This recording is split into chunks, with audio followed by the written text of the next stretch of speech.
Doutora Tânia, falando sobre o movimento dos caminhoneiros em alguns estados, né, numa situação difícil da conjuntura econômica brasileira, eu queria me ater aqui a um comentário de uma articulista do jornal Zero Hora Porto Alegre, Marta Sfredo. Ela cita que toda vez que acontece um movimento mais forte ou mais frágil de caminhoneiros, que termina travando as rodovias brasileiras, vem o debate sobre o transporte rodoviário. Cerca de 65% do total, quando na década de 1950 mal chegava a 40%. Ela diz: se isso torna poderoso um grupo que ameaça não deixar caminhões trafegarem em qualquer estrada, por outro, pode acentuar a já desenvolvida consciência de que esse excesso de dependência de pneu e asfalto não é saudável. Estudo do BNDES da década de 1990 mostrava, quando o país ainda nem havia ultrapassado os 60% de concentração, que essa participação era disfuncional e desconectada. Na época, a fatia rodoviária em países desenvolvidos era de 30% e em países subdesenvolvidos mal chegava a 50%. A senhora própria já comentou uma vez em seminário, e a gente reproduziu aqui, que isso vem de longa data aqui no Brasil, essa influência do transporte rodoviário.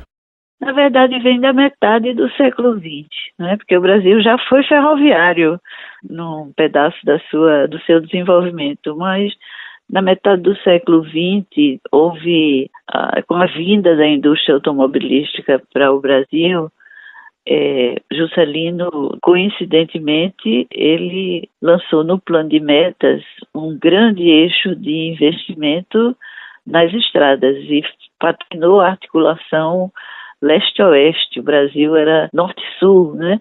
O Brasil era muito leste-oeste, porque era voltado para a exportação. Naquela época era mais ferrovia e porto. E quando Juscelino veio, naquele momento, metade dos anos 50, teve essa coincidência, né? Ele está fazendo a ligação norte-sul, por exemplo, fez a Rio-Bahia, fez a Belém-Brasília. Então, ele estava com um plano rodoviário bastante ousado, coincidindo com a chegada da indústria automotiva no país.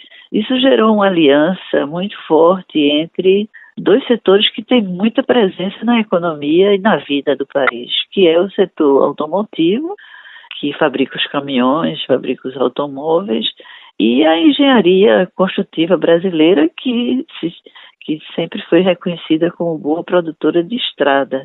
Então, isso dá um conjunto de forças econômicas e políticas que tem mantido essa hegemonia na opção do país pela rodovia.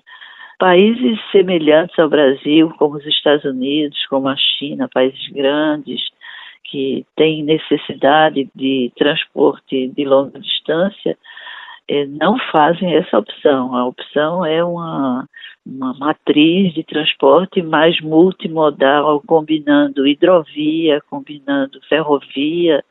Então, o Brasil tem uma irracionalidade, na verdade, muito grande por trás dessa opção, do exagero dessa opção rodoviária, né? Porque a gente transportar grãos por caminhão, todo mundo fica olhando, que loucura é essa? Minérios são transportados por ferrovias no mundo inteiro. Então, a hegemonia do transporte rodoviário é, de fato, exagerada no Brasil e, eu diria, antieconômica, né? O exemplo dos países semelhantes ao nosso é de uma opção pela multimodalidade para tornar o sistema mais racional e mais econômico. Ouvimos a doutora Tânia Bacelar, professora da UFPE e economista da CEPLAN, Consultoria Econômica e Planejamento.